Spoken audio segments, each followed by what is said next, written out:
Okay, today together with the Everdrop, we are going to clean my fridge. Ready for this? And I live alone, can you believe it? It's such an incredible mess. Take everything out and then I take it out. And now I'm gonna use my washing up liquids. I took everything off. It's my moment to use Everdrop. And then with my magic sponge, which is one of the things I love the most about Everdrop sponges.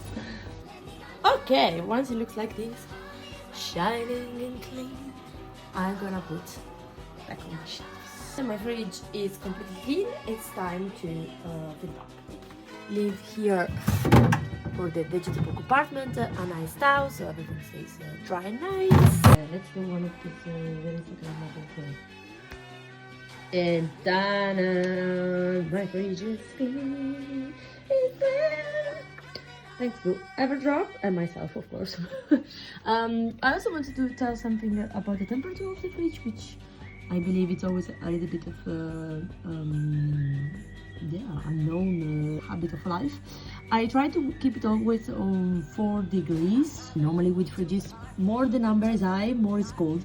More the numbers are low, more is warm. Thank you, Everdrop. Thank you to myself to this. I try to do this once a month. I hope with this video that I inspire you to clean your beloved fridge. Ciao!